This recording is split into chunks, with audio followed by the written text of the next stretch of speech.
You know, there's a specific kind of silence that happens right after a disaster, a heavy, suffocating blanket of quiet that feels louder than any scream you've ever heard. And I spent 35 years of my life trying to prevent that silence. My name is Arthur Penhaligon. Folks just call me Art. And for 3 decades, I was a lead meteorological engineer working contracts for everyone.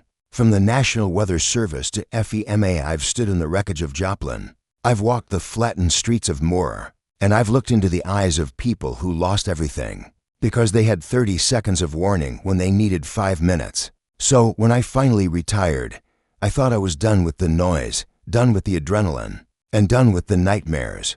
I moved out to a nice, quiet subdivision in eastern Oklahoma called Willow Creek Estates, looking for nothing more than a porch to drink my coffee on and a garden to tend. I wanted peace, but what I learned the hard way is that in the suburbs, peace is just a coat of paint over a whole lot of petty tyranny. And sometimes, the most dangerous thing isn't the funnel cloud dropping out of the sky, but the neighbor standing on your doorstep with a clipboard. I bought the corner lot specifically because it had the best sightlines to the southwest old habits. Die hard, I guess, and a backyard big enough for a little project I couldn't quite let go of. See, giving up the job didn't mean giving up the instinct. I still checked the dew point before I checked the news. I still felt the pressure drop in my bad knee before the barometer moved. So, alongside my tomato plants and my little weather station, I installed a refurbished Thunderbolt 1000 tornado siren. Now, before you think I'm some doomsday prepper nut job, let me be clear. This wasn't some rusty air raid relic I dragged out of a junkyard. I had stripped it, rewired it, and mounted it on a reinforced steel pole behind my garage, completely out of sight unless you were looking for it. I programmed it with a custom algorithm linked to my personal Doppler radar feed, designed to trigger only, and I mean only, when a velocity couplet indicated a tornado on the ground. Within a 3-mile radius, it wasn't going to wake the neighbors for a thunderstorm. It wasn't going to whine every time the wind blew. It was a surgical instrument of survival. My own little insurance policy for a community that relied on a county siren system, located for miles away, a system that, in my professional opinion, had a lethal lag time. The day I finished the installation, I ran a silent diagnostic test, just watching the rotors spin without the sound. And I felt that familiar tightness in my chest loosen just a bit. I was protecting my patch of earth. I was keeping watch. I didn't expect a parade, but I certainly didn't expect the Inquisition. It started with a note, taped to my front door with blue painter's tape 3 days later. It was on thick, cream-colored cardstock with the Willow Creek HOA logo embossed in gold at the top.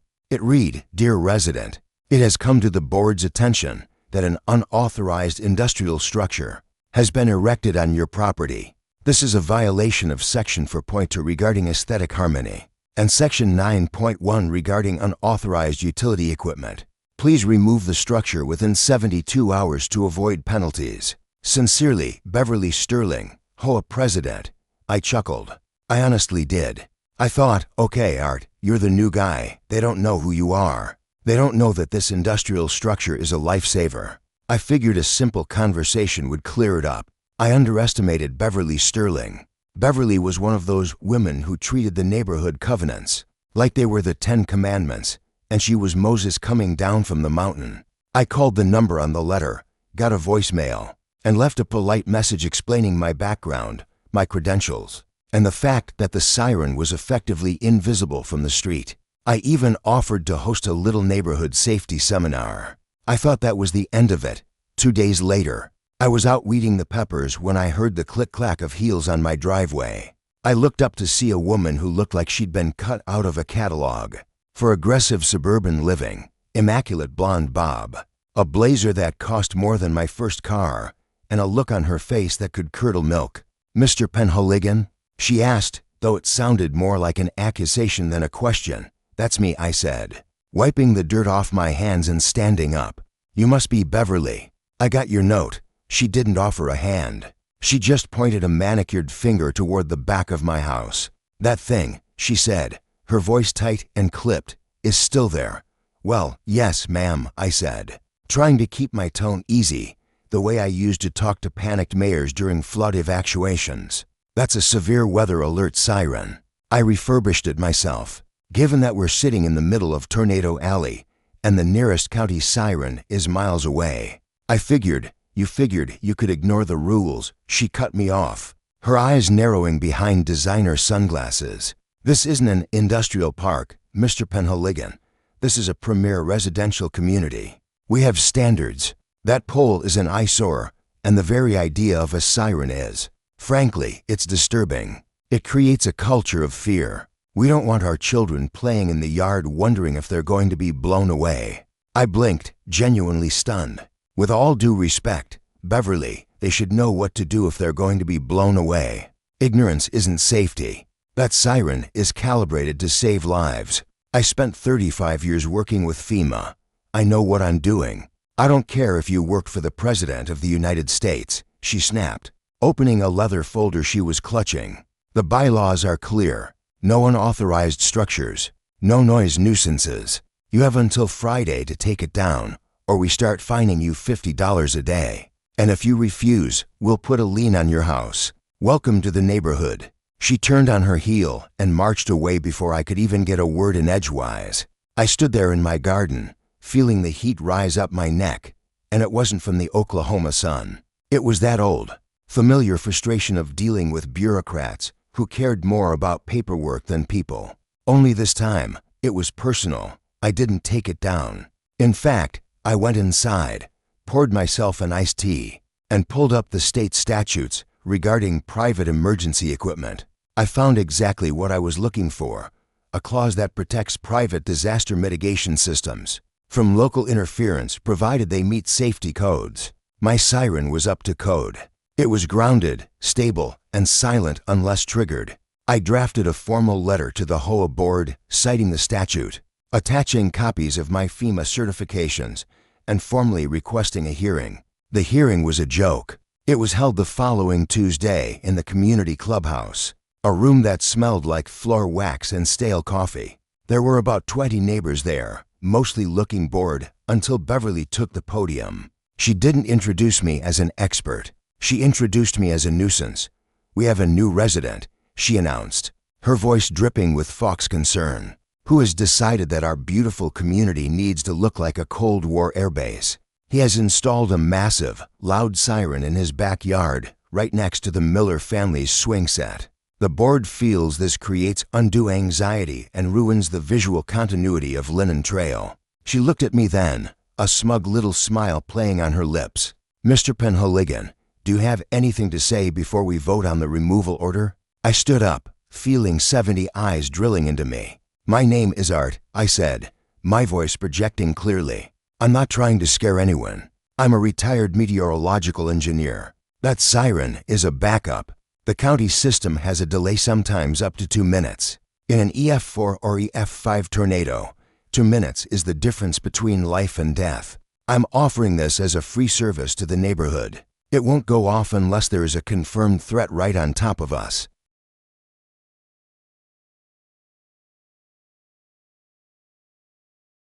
We have apps for that, a guy in the back shouted out. We have phones. Cell towers go down, I shot back. Power grids fail. Physics doesn't. A mechanical siren works when the internet doesn't. It's ugly. Someone else yelled. Beverly tapped the podium. Thank you for your input. All in favor of enforcing the removal. Every hand on the board went up. It was a kangaroo court. They didn't care about the science. They cared that I was different, that I wasn't falling in line with their beige-painted, manicured delusions of control. They fined me the next day. $50, then $75, then $100. I stopped opening the mail. I started documenting everything. I took decibel readings. Of the ambient noise, Beverly's lawn service was louder than my siren's test hum. I took photos of other aesthetic violations they ignored, like the massive satellite dishes on the roofs of board members. I was building a case, digging in my heels. I felt like a sentry on a wall that everyone else was trying to tear down, screaming at them that the barbarians were coming, and they were just complaining that my armor was too shiny. The tension in the neighborhood got thick. People stopped waving. I'd walk to the mailbox and see curtains twitch. I was the crazy siren guy. Someone egged my garage door. Someone else let their dog do its business right at the base of the siren pole. I cleaned it up, checked the wiring, and kept my mouth shut. I knew what season it was. It was April. The atmosphere was getting restless. One afternoon, I came home from the grocery store to find a utility truck in my driveway. A guy in a hard hat was walking toward my backyard with a pair of bolt cutters. My heart hammered against my ribs. I jumped out of my truck and ran over. "Hey, what do you think you're doing?" I barked. The guy jumped. "Ho, buddy. I got a work order from the HOA. Said this was abandoned equipment, needs to be scrapped." "That is private property," I said, stepping between him and the pole, my voice low and dangerous. "And if you touch it, I will sue you, your company, and the HOA for destruction of specialized emergency equipment. Do you want to explain to a judge why you disabled a safety device?" The guy looked at me, looked at the bolt cutters, and shrugged. "I don't get paid enough for this." He walked back to his truck.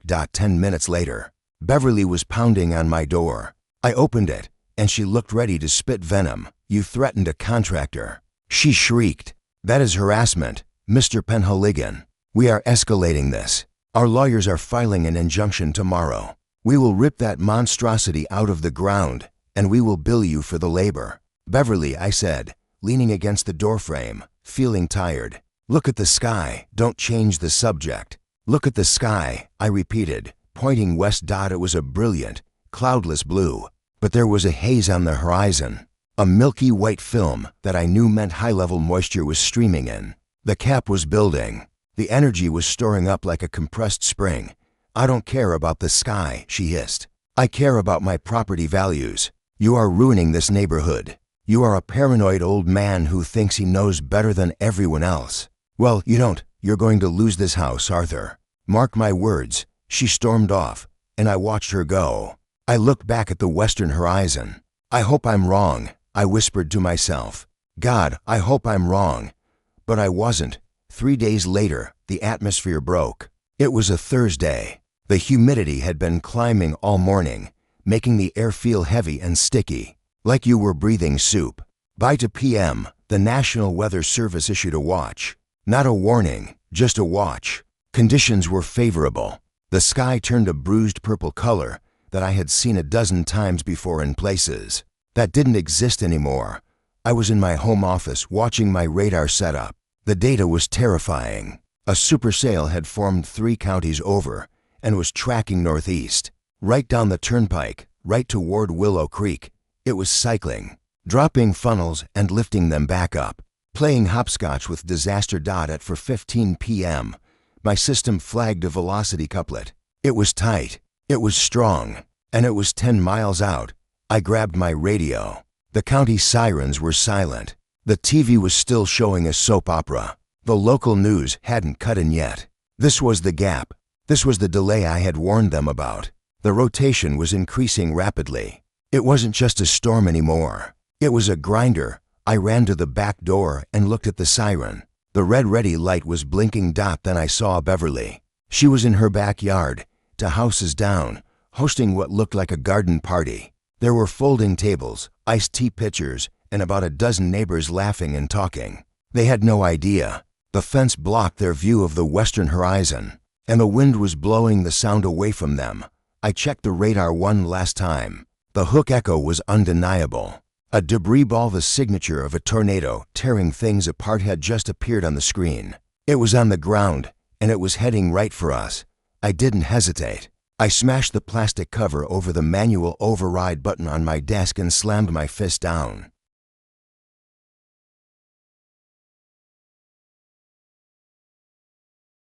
The sound wasn't just a noise. It was a physical force. The Thunderbolt 1000 spooled up with a low, guttural growl that quickly climbed into a bone-rattling wail, a rising and falling scream that cut through the humid air like a jagged knife. It was designed to wake the dead, and in that quiet suburban afternoon, it sounded like the trumpet of Judgment Day. I ran to my back window. Down the street, the garden party froze. I saw heads snap toward my yard. I saw confusion, then irritation. Beverly stormed out from under her patio umbrella, looking toward my house with pure fury. She pulled out her phone, probably to call the police or her lawyer. Or maybe just to scream at me personally. She started marching toward the fence line, gesturing wildly for me to shut it off. But then, the second sound hit. It wasn't the siren. It was the sky. It sounded like a freight train dragging chains across a metal roof, a grinding, roaring rumble that vibrated the floorboards beneath my feet. The trees in my yard, which had been dead still a moment ago, suddenly bent double, snapping like toothpicks. The air pressure dropped so fast my ears popped painfully. I saw Beverly stop. She looked confused. She looked up. And she saw it.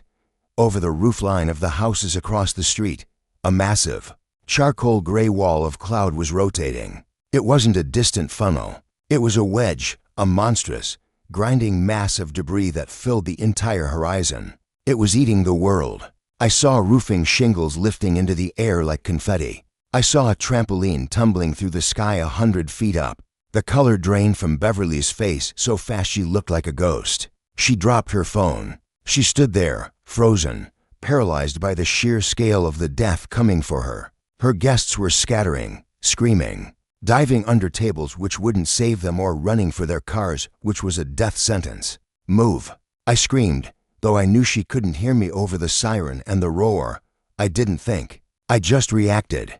I bolted out my back door, sprinting across the grass. The wind nearly knocked me off my feet. Hail the size of baseballs started hammering the ground, exploding on the pavement. I vaulted the low fence between our yards, something my bad knees would make me pay for later, and grabbed Beverly by the shoulders. She was catatonic. She was staring at the monster, her mouth open in a silent scream. "Beverly, we have to go now." I yelled right into her face. She blinked, focusing on me, and for the first time, I didn't see the arrogant HOA president. I just saw a terrified woman who realized she was small. "My house," she stammered. "My house doesn't have a basement. Mine does." I shouted, "Move." I grabbed her arm and dragged her. We ran back toward my place, leaning into the wind that was trying to peel us off the earth. Debris was flying everywhere, pieces of fence, patio furniture, siding. A piece of slate tile sliced past my ear, drawing blood, but I didn't feel it. We scrambled onto my back porch and I shoved her through the door. We barely made it to the hallway when the windows in her living room, 2 doors down, exploded inward. I kicked open the door to my reinforced safe room, a concrete bunker. I'd retrofitted into the foundation of the pantry, and threw her inside. I dove in after her and hauled the heavy steel door shut, spinning the locking wheel just as the house began to shake violently. The noise inside that shelter was indescribable. It sounded like the earth was being put through a blender. We could hear the house above us groaning, the wood shattering, the terrible thump-thump-thump of heavy objects slamming into the floor above our heads. The lights flickered and died, leaving us in total darkness. Beverly was sobbing, curled up in the corner, clutching her knees. I clicked on my emergency lantern, bathing the small concrete room in a harsh white light. I sat down opposite her, watching the dust shake down from the ceiling.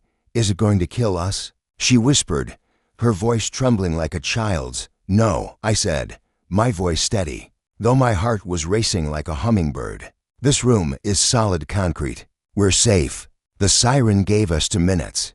That was enough. We sat there for what felt like hours, but was probably only 10 minutes. The roar slowly faded into a dull rumble, then into a heavy, dripping silence. "I think it's over," I said. I tried the door. It was jammed. Debris had fallen on top of it. I had to use the hydraulic jack I kept in the corner. Preparedness pays off, folks, to force it open. We pushed aside a pile of drywall and shattered timber and climbed out. Or rather, we climbed up. There was no house left. My kitchen was gone. The living room was open to the sky. The roof was somewhere in the next county. We stood on the foundation slab, looking out at a world that had been erased. Willow Creek Estates was a war zone. Houses were leveled. Cars were wrapped around trees that had been stripped of their bark. The air smelled of pine sap, natural gas, and wet insulation. It was a scene I had seen 12 times in my career, but seeing it in my own backyard, seeing my own life scattered across the mud, that hit different. But then I looked behind the garage, or where the garage used to be. The steel pole was bent at a slight angle, battered by debris, but it was still standing. The Siren housing was deaded, but it was there. It had held the line. I looked at Beverly. She was standing next to me, staring at the empty lot where her house used to be. It was just gone. A slab of concrete and a few pipes sticking up were all that remained of her meticulously curated life. Her perfect lawn was a mud pit. Her garden party was splinters that she fell to her knees in the mud and started to wail. It was a sound of pure grief. "My husband," she gasped. "Bill. He was at the store. He was coming back. We'll find him," I said, putting a hand on her shoulder. "The roads are blocked. He probably couldn't get in." "That's a good thing." Just then, we heard shouting. People were climbing out of rubble all down the street, neighbors helping neighbors, and the refrain I heard over and over again as we walked down the street. Checking on people was the same. We heard the siren. I heard that loud wail and grabbed the kids. We barely made it to the tub before the roof came off. If that siren hadn't gone off, the county sirens hadn't sounded until the tornado was already on the ground, tearing through the subdivision. My siren had given them a 3-minute lead. In a storm like that, 3 minutes is a lifetime. We found Bill an hour later. He had parked his truck in a ditch a mile away when he saw the funnel and laid flat. He ran all the way back. When he saw Beverly, covered in mud and blood but alive, he collapsed into her arms. They held each other in the wreckage of their driveway, weeping. I stepped back to give them space, picking through the remains of my office to see if I could find my backup hard drives. I felt a hand on my arm. It was Beverly. She looked terrible, bruised, messy. Her expensive clothes ruined, but her eyes were clear. "You saved my life," she whispered. "I just turned on a switch," I said gruffly. "No." She shook her head. "You fought me. You fought me for months to keep that thing up. I tried to destroy it. I tried to destroy you. And you saved me anyway." She looked up at the bent pole standing defiant against the gray sky. "I was so worried about how it looked," she said, a bitter laugh escaping her lips. "I was so worried about the property value. And now it's the only thing standing. Property values don't mean much to a tornado, Beverly." I said softly. "I know," she said. "I know that now." The aftermath was a long, hard road. We spent months rebuilding. The insurance companies were a nightmare. The cleanup was backbreaking. And the scars on the land would take years to heal. But the neighborhood changed. The superficial stuff didn't matter anymore. The fences were gone, literally and metaphorically. Beverly resigned as HOA president 2 weeks later. She didn't move away, though. She and Bill rebuilt a smaller house, stronger. And the first motion the new board passed with Beverly's full support was to designate a permanent easement on my property for the community emergency warning system. They even paid to have the pole straightened and the siren repainted. I still live there. My new house has a better weather station. And I teach a storm safety class at the community center every spring. Beverly comes to every single one. She sits in the front row and she tells the new neighbors, "Listen to him. He knows what he's talking about."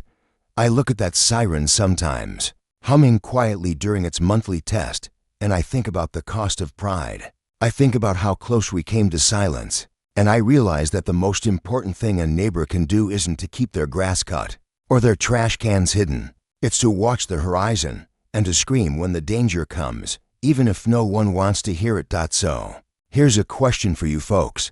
Do you think safety should ever take a backseat to aesthetics? Would you rather have a perfect neighborhood or a safe one? Let me know in the comments. And do me a favor, check your local weather protocols today. Don't wait until the sky turns green. I'm Art Penhaligon, and I'm gonna go check the radar. Stay safe out there.